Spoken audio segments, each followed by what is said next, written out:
Uncle Amit Shah के लिए बिहार के मुख्यमंत्री नीतीश कुमार के बेटे ने ऐसा क्या किया कि अब कहा जा रहा है कि अमित शाह भी निशांत कुमार को एक बड़ा गिफ्ट देने वाले हैं। क्या नीतीश कुमार ने बीजेपी के दबाव में आकर राज्यसभा की ओर जाने का फैसला किया? क्या नीतीश के मन को बदलने में उनके बेटे निशांत कुमार की भूमिका है? और क्या ये सब निशांत ने अमित शाह के कहने पर किया, जो निशांत के लिए अंकल हैं? अगर ऐसा है तो फिर क्या निशांत कुमार को अब अमित शाह बिहार में बड़ा आदमी बनाएंगे? तो फिर निशांत को बड़ा आदमी बनाने के लिए अमित शाह और नीतीश कुमार ने मिलकर कोई फॉर्मूला तैयार किया है? नमस्कार दोस्तों, मैं हूं परवीन सानी। दोस्तों, राज्यसभा के लिए नामांकन करते ही बिहार के मुख्यमंत्री नीतीश कुमार की राजनीति 360 डिग्री पर घूम गई है। नीतीश कुमार ने 2005 में लोकसभा सदस्य रहते बिहार के मुख्यमंत्री के रूप में शपथ ली थी। इसके बाद से बिहार की सत्ता नीतीश कुमार के इर्द गिर्द सिमटी रही। लेकिन अब 21 साल के बाद सीएम रहते हुए नीतीश कुमार ने अचानक से राज्यसभा जाने का फैसला किया और इस फैसले ने सबको, बिहार वासियों को चौंका कर रख दिया। सब सोच में है, क्या कोई मुख्यमंत्री रहते हुए राज्यसभा जाता है? अब यह नीतीश कुमार की राजनीति का सहयोग है या फिर सियासी विदाई का प्रयोग? कुछ तो जरूर है। वैसे लोकसभा के सदस्य नीतीश कुमार 4 बार रह चुके हैं और अब राज्यसभा सदस्य बनने की अधूरी इच्छा भी पूरी हो रही है। उनके मुताबिक नीतीश ऐसा कहते हैं, लेकिन मुझे पता नहीं, ऐसा लगता है नीतीश की अधूरी इच्छा में राज्यसभा का सांसद बनना दिखता नहीं है। इसके बदले कुछ और दिख रहा है। अब देखिए सहयोग, जिस तरह से नीतीश सांसदी छोड़कर सीएम बने थे और अब सीएम की कुर्सी छोड़कर सांसद बनेंगे, ये हैरान करने वाली बात है।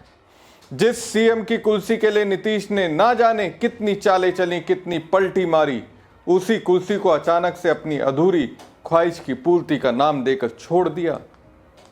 दोस्तों, नीतीश कुमार की उम्र 75 साल से पार हो गई है।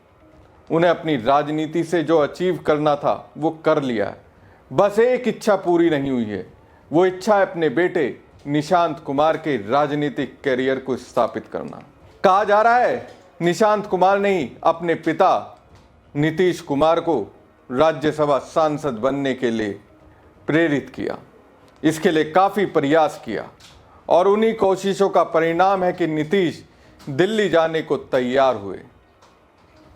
और अभी अभी एक खबर और आ रही है, नीतीश के बेटे निशांत जेडीयू की सदस्यता लेने वाले हैं, लेकिन उनकी सदस्यता लेते हुए नीतीश वहां मौजूद नहीं रहेंगे।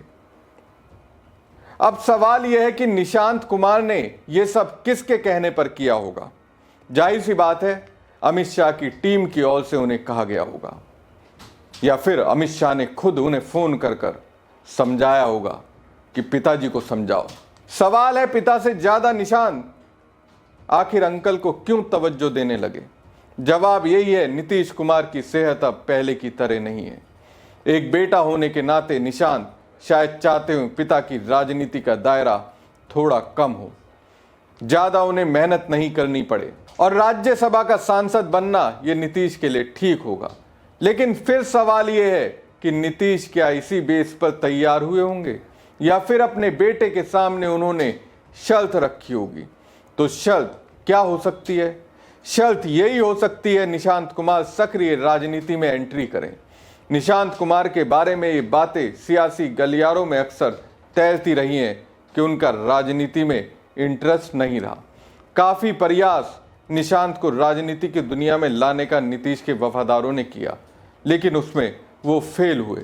शायद नीतीश ने राज्यसभा जाने के बदले निशांत के सामने ये शर्त रखी होगी और इसलिए भी अब ये कहा जा रहा है नीतीश दिल्ली जाएंगे और बिहार की कमान निशांत के हाथों में देंगे। अब जो खबर आ रही है उसके मुताबिक निशांत कुमार को बिहार का डिप्टी सीएम तो बनाया ही जाएगा, उसके साथ उसके प्रभाव को बिहार की जनता के बीच बिखेरने के लिए अगल बगल वाले डिप्टी सीएम का पद भी हटा दिया जाएगा। चर्चा है कि निशांत को नई सरकार में डिप्टी सीएम का पद मिल सकता है। इसके लिए डिप्टी सीएम सम्राट चौधरी और नीतीश कुमार के बीच मुख्यमंत्री आवास पर तकरीबन 25 मिनट तक बातचीत हुई। इधर जेडीयू के राष्ट्रीय कार्यकारी अध्यक्ष संजय कुमार झा ने नीतीश कुमार से मुलाकात की है। नई सरकार में जेडीयू के नेतृत्व में कोई कंफ्यूजन ना हो, इसलिए केवल एक डिप्टी सीएम बनाया जाएगा। ऐसे में निशांत कुमार ही एकमात्र डिप्टी सीएम बन सकते हैं। सूत्रों के हवाले से राज्य में नई सरकार का खाका सामने आ गया है। बताया जा रहा है कि बीजेपी का सीएम समेत कुल 15 मंत्री हो सकते हैं। वहीं जेडीयू खेमे से उप मुख्यमंत्री और 15 मंत्री हो सकते हैं। पटना में मुख्यमंत्री आवास पर जेडीयू की एक अहम बैठक भी हुई है, जिसमें पार्टी के सभी विधायक और वरिष्ठ नेता शामिल हुए। इस बैठक से ठीक पहले केंद्रीय मंत्री लल्लन सिंह ने एक बड़ा बयान दिया, जिसमें उन्होंने कहा कि बिहार में कोई भी निर्णय नीतीश कुमार की इच्छा के खिलाफ नहीं लिया जा सकता। उन्होंने साफ किया कि राज्य का अगले मुख्यमंत्री कौन होगा, ये पूरी तरह से नीतीश कुमार का ही फैसला होगा। पता नहीं क्यों मुझे ऐसा लग रहा है बिहार की राजनीति में मुख्यमंत्री के पद को लेकर कुछ अलग ही तरीके का फैसला लेकर अमित शाह और नीतीश कुमार चौंकाएंगे। इसकी एक झलक लल्लन सिंह की ओर से दिए गए बयान से महसूस होती है, जिसमें वो कहते हैं सीएम कौन होगा ये फैसला नीतीश लेंगे।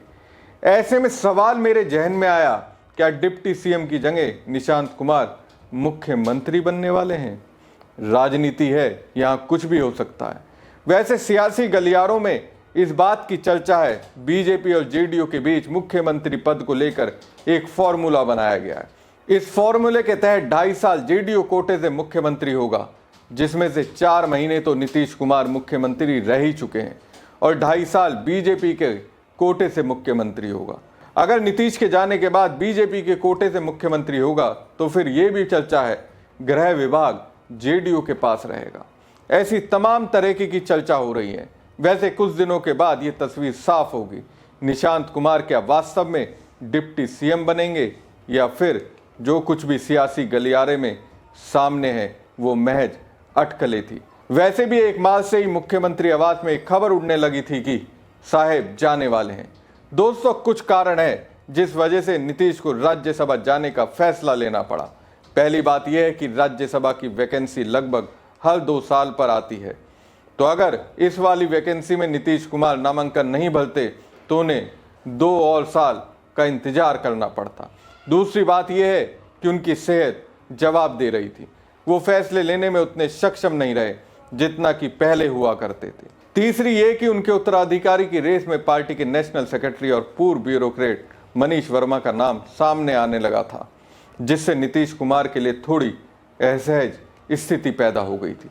इसके बाद उनके बेटे निशांत कुमार को राज्यसभा भेजने की चर्चा होने लगी, लेकिन निशांत दिल्ली जाने के लिए तैयार नहीं हुए। नतीजा, निशांत ने लल्लन सिंह, संजय झा और विजय चौधरी के जैसे लोगों के साथ मिलकर नीतीश कुमार को मनाया और ये भरोसा दिलाया कि उनके लिए राज्यसभा जाने का यही सही समय है। कहा तो ये भी जा रहा है कि नीतीश कुमार पर प्रधानमंत्री नरेंद्र मोदी और गृह मंत्री अमित शाह का दबाव था। चुनाव के समय ही उनसे कहा गया था कि अब उन्हें राज्यसभा आ जाना चाहिए और प्रदेश में बीजेपी का मुख्यमंत्री बनाया जाना चाहिए। नीतीश कुमार से कहा गया था कि अगला मुख्यमंत्री उनकी सहमति से ही चुना जाएगा। अब देखने वाली बात है नीतीश की सहमति से क्या कुछ होता है। अगर नहीं तो फिर नीतीश आने वाले समय में क्या फैसला लेते हैं, ये सब कुछ दोस्तों आने वाले दिनों में आपको पता चलेगा। हम आपको हर अपडेट देते रहेंगे। अभी के लिए मुझे इजाज़त दीजिए। हमारी खबर आपको कैसी लगी कमेंट बॉक्स में कमेंट करके जरूर बताएं। साथ ही पेज को ज़्यादा से ज़्यादा लाइक और शेयर कीजिएगा। धन्यवाद।